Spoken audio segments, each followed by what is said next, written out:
నమస్తే అండి అందరికీ. నేను మీ Madhavi Krishna. Welcome to my channel Madhavi Krishna's Navarasa Kathamalika Telugu audio stories. వినండి, వింటూనే ఉండండి ప్రతిరోజు సరికొత్త ఎపిసోడ్లని. ఈ కథలు కనుక మీకు నచ్చినట్లయితే తప్పకుండా సబ్స్క్రైబ్ చేసుకోండి. అలాగే నా ఛానల్కి లైక్ కొట్టండి. జత వెతికే హృదయానికి 11వ భాగం. శివనారాయణ గౌరీల ఒక్కగానొక్క కూతురు మీనాక్షి. ఒక్కర్తే కావడంతో ఎంతో అపురూపంగా పెంచాడామని శివం. ఊళ్ళో అందరికీ తలలో నాలుగులా ఉండే శివం కూతురు మీనాక్షి అంటే దేవరపల్లిలో ఉండే అందరికీ కూడా ఇష్టమే. అలాగని మీనాక్షి మితిమీరిన గారాబం వల్ల చెడిపోలేదు. ఎంతో వినయంగా ముగ్ధ మనోహరంగా ఉండేది. ఎక్కువ మాట్లాడేది కాదు. చదువు పెద్దగా అబ్బకపోవడంతో ఇంట్లో పని నేర్పింది గౌరీ. తల్లికి సాయం చేయడం, ప్రతిరోజు వేణుగోపాలస్వామి గుడికి వెళ్ళడం మీనాక్షి అలవాట్లు. ఆమెకి మంచి కుర్రాడిని భర్తగా తేవాలని శివం గౌరీల కోరిక. 18 ఏళ్లు నిండితే గాని పెళ్లి చేయకూడదని శివం ఆలోచన. కానీ గౌరీ కూతురికి సంబంధాలు చూడమని పోరడం మొదలుపెట్టింది. ఆమెకి నచ్చచెప్పే ప్రయత్నం చేసేవాడు శివం. తనకి పెళ్లి చేయాలని పట్టుదలగా ఉంది తల్లి అని అర్థమైంది మీనాక్షికి. ఆమె తన కాబోయే భర్త గురించి తీయని కలలు కనడం మొదలుపెట్టింది. అదే సమయంలో వేణుగోపాలస్వామి ఉత్సవాలకు గుడిలో పాడడానికి పేరు మోసిన సంగీత కళాకారులను ఆహ్వానించారు ఆ ఊరి వాళ్ళు. వాళ్లలో ఉన్నాడు 25 ఏళ్ల అద్భుతమైన గాయకుడు బాలగోపాల్. అతని పాటకి లోకం మర్చిపోయారందరూ. అప్పుడే ఆ క్షణంలోనే ప్రేమలో పడిపోయింది 16 ఏళ్ల మీనాక్షి. ఉత్సవాలు 10 రోజులు జరిగాయి. వారం రోజులు తప్పనిసరిగా మీనాక్షి గుడికి రావడం, మైమరిచిపోయి తన గానాన్ని వినడం గమనించాడు బాలగోపాల్. అతని కుర్ర హృదయానికి ఆమె తనని అలా మైమరిచిపోయి చూస్తూ ఉంటే అంతవరకు తెలియని అనుభూతులు కొత్తగా అనిపించేవి. సరిగ్గా 8వ రోజున ఆమెని ఒంటరిగా దొరకపుచ్చుకుని ఆమెకి తన మనసులో మాట చెప్పేశాడు. చూడగానే ఆమెతో ప్రేమలో పడ్డానన్నాడు. పెళ్లి చేసుకుంటానన్నాడు. మీనాక్షి ఉబ్బి తప్పిపైపోయింది. మన్మధుడిలాంటి బాలగోపాల్ తనని ప్రేమించడం ఆమె తన అదృష్టంగా భావించింది. కానీ ఇంట్లో చెప్పడానికి భయపడింది. 9వ రోజు ఆమెను తీసుకుని బాలగోపాల్ ఆ ఊరు వదిలి వెళ్ళిపోయాడు. విషయం తెలిసిన శివం గౌరీల హృదయాలు ముక్కలైపోయాయి. వాళ్ళిద్దరూ పట్నంలో పెళ్లి చేసుకుని కాపురం పెట్టారని తెలిసిన శివం చూడడానికి వెళ్ళలేదు. గౌరీ అతనికి చెప్పలేక కూతురు మీద బెంగతోనూ మంచం పట్టి కూతురు పెళ్ళైన ఏడాదిలోపే కన్నుమూసింది. ఊరంతా శివం పక్కన నిలబడింది. ఆ సమయంలో ఒక్క కూతురు తప్ప. ఆమె రాలేదు. 2 ఏళ్ల తర్వాత శివంకి వార్త అందింది, తన చిన్నారి మీనాక్షికి కూతురు పుట్టిందని. ఇక మనసు ఆగక చూడడానికి వెళ్ళాడు. మొదటిసారి మనవరాలని చేతుల్లోకి తీసుకున్నప్పుడు అతనికి తన భార్య గౌరీ కళ్ల ముందు మెదిలింది. బ్రతికుంటే ఎంత సంతోషించుండేది. అదే మొదటిసారి, ఆఖరిసారి శివం తన మనవరాలని ఎత్తుకోవడం. బాలగోపాల్ విచిత్రమైన మనసత్వం కలవాడు. అతనికి ఎదురు చెప్పనంత వరకు ఇంట్లో వాతావరణం ప్రశాంతంగా ఉండేది. ఎవరైనా పొరపాటున ఎదురు మాట్లాడితే ఇంట్లో రణరంగమే. పెద్దగా అరవడమే కాదు, కోపం అవధులు దాటితే మీనాక్షి ఒంటి మీద దెబ్బలు కూడా పడేవి. అసలే మితభాష అయిన మీనాక్షి మాట్లాడడం ఇంకా తగ్గించేసింది భయంతో. కోపంగా లేనప్పుడు అతనంత మంచి వ్యక్తి మరొకరుండరు. అందుకే అతని కోపాన్ని మౌనంగా సహించడం అలవాటు చేసుకుంది. తండ్రి తనని ఎన్నడూ కొట్టిన గుర్తులేదు మీనాక్షికి. మొదటిసారి తన భర్త కోపం చూసి హడిలిపోయిందామె. అతను తనకి రావాల్సిన అవార్డు వేరే వారికి వెళ్లడంతో ఆ కోపాన్ని ఎవరి మీద చూపించాలో తెలియక భార్య మీద చూపించాడు. మీనాక్షి కూడా అది సబబే అనుకుని సర్దుకుపోయింది.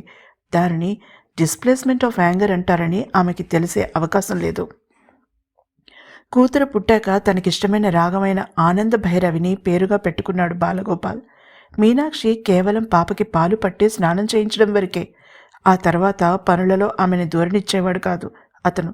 తనే స్వయంగా అన్నీ చేసేవాడు. మొదటిసారి ఆనంద నాన్న అని పిలిచినప్పుడు ఏనుగెక్కినంత సంబరపడిపోయాడు. అది చూసిన మీనాక్షికి తన తండ్రి గుర్తొచ్చి కళ్ళ నీళ్లు తిరిగేవి. ఎంత అపురూపంగా పెంచాడు తన తండ్రి. తను కనీసం ఒక్క ఉత్తరం ముక్క కూడా రాయదు. ఏమని రాస్తుంది? తల్లి దూరమవ్వడానికి తనే కారణం గనక క్షమించమని రాస్తుందా? లేక పుట్టిన తర్వాత కూతురిని తను కూడా సరిగ్గా ఎత్తుకోలేదని కనుక ఆయనకి చూపించనందుకు బాధపడక్కర్లేదని రాస్తుందా? ఆనంద కిలకిలా నవ్వడంతో తన ఆలోచనల నుంచి బయటపడింది మీనాక్షి. చూసావా మీనా, నా కూతురి నవ్వు కూడా సంగీతంలాగే ఉంది. ఆనంద నాకన్నా మంచి గాయకురాలవుతుంది ఆనందంగా అన్నాడు బాలగోపాల్. మీనాక్షి కళ్ళ ముందు తన తండ్రి కలలు నేలరాడడం గమనించి కడుపులో దుఃఖం సొడులు తిరిగింది. తను చేసిన తప్పుకి తను అనుభవిస్తున్న బాధే శిక్ష అనుకుంది మీనాక్షి. ఆనంద మొదటిసారిగా తండ్రి గొంతుతో తన గొంతు కలిపినప్పుడు ఆ ఆనందానికి అవధులు లేకపోయాయి బాలగోపాల్కి. అది ఆనంద 3 ఏళ్ల వయసులో జరిగింది. ఒకరోజు బాలగోపాల్ తన సాధనలో మునిగి ఉన్నాడు. అప్పుడే చిట్టి చిట్టి అడుగులతో ఆ గదిలోకి వచ్చింది ఆనంద. కళ్ళు మూసుకుని తన్మయత్వంతో పాడుతున్నాడు అతను. తన పెద్ద పెద్ద కాటుక కళ్ళతో తండ్రి వైపు చూస్తూ తండ్రికి ఎదురుగా అతనిలాగానే కూర్చుని పాడడం మొదలుపెట్టింది ఆనంద.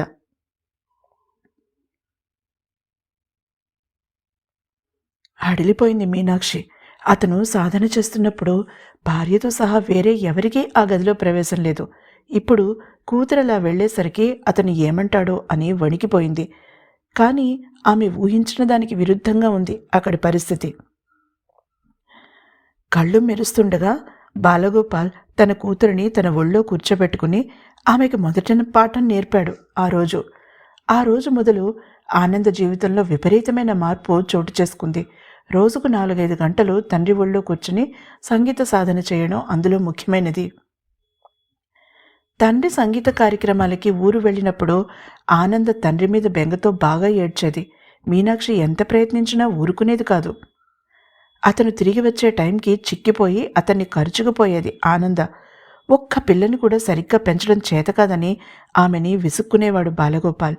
గుడ్ల నిండా నీళ్లు నింపుకోవడం తప్ప ఏమీ చేయలేకపోయింది ఆనంద తల్లి. ఆనంద తండ్రి ఆమెను చూసుకోవడం కోసం తమ చుట్టాల్లోనే ఒక పెద్దావిడని తీసుకొచ్చాడు. ఆవిడ పేరు కమలమ్మ. తండ్రి దగ్గర నుంచి ఆవిడ దగ్గరికి వెళ్ళడానికి మొదట ఏడ్చిన మనవలను పెంచిన అనుభవంతో ఆవిడ త్వరలోనే ఆనందని మాలిమి చేసుకుంది. అప్పుడు మీనాక్షి కళ్ళ వెంట నీళ్లు కాదు, రక్తం స్రవించింది. తన కన్న కూతురు తనకి ఎందుకు చేరువ కాలేదో ఆమెకి ఎప్పుడూ అర్థమయ్యేది కాదు. తన తప్పు ఎక్కడుందో తెలిసేది కాదు ఆమెకి. ఆనంద తన మొదటి పబ్లిక్ పెర్ఫార్మెన్స్ తన 5 ఏళ్ల వయసులో ఇచ్చింది. అద్భుతమైన ఆమె గాత్రం శ్రోతలని ఇట్టే ఆకట్టుకుంది. అంత చిన్న వయసులో పేరు తెచ్చుకున్న తన కూతురిని సంగీత విద్వాంసరాలను చేయడమే కాదు, ఆమెకి వచ్చే అన్ని రకాల అవకాశాలను సద్వినియోగపరుచుకోవాలనుకున్నాడు బాలగోపాల్. ఆనంద తన మొదటి ప్రైజ్ మనీ తన 7వ ఏట గెలుచుకుంది. 10,000 రూపాయలు. కళ్ళు మూసుకుని తండ్రి చేతిలో పెట్టింది ఆనంద. మురిసిపోయాడు బాలగోపాల్. కానీ రాను రాను చిన్నారి ఆనంద తన అందమైన బాల్యాన్ని కోల్పోయి తన 7 పిల్లలకి భిన్నంగా సంగీత సాధనలో మునిగి తేలడమే కాదు, చాక్లెట్ అంటే ఏమిటో కూడా తెలియకుండా పెరిగింది. మొదటిసారి తండ్రికి చెప్పకుండా ఐస్ క్రీం తిని అతని కోపాన్ని రుచి చూసింది ఆనంద తన 12వ ఏట. దానికి కారణమైన పనమ్మాయి పనిలో నుంచి తీసివేయబడింది. మీనాక్షిని మామూలుగా కొట్టలేదు తన తండ్రి. కమలమ్మ కూడా వణికిపోతూ నిలబడింది ఆ రోజు. ఆనంద జీవితంలో ఎప్పుడూ అలాంటి పని చేయనని ఏడుస్తూ తండ్రి పాదాల మీద పడ్డాక అతను శాంతించాడు. తన 15వ ఏట జరిగిన సంఘటన తలుచుకుంటేనే ఒళ్ళు జలధరించింది ఆనంద భైరవికి. ఆ సంఘటన ఏమై ఉంటుంది తెలుసుకోవాలంటే తప్పకుండా తర్వాత ఎపిసోడ్ని వినండి. ఈ ఎపిసోడ్ కనుక మీకు నచ్చినట్లయితే తప్పకుండా లైక్ చేయండి, అలాగే షేర్ చేసుకోండి. నా ఛానల్ని సబ్స్క్రైబ్ చేసుకోవడం మర్చిపోకండి.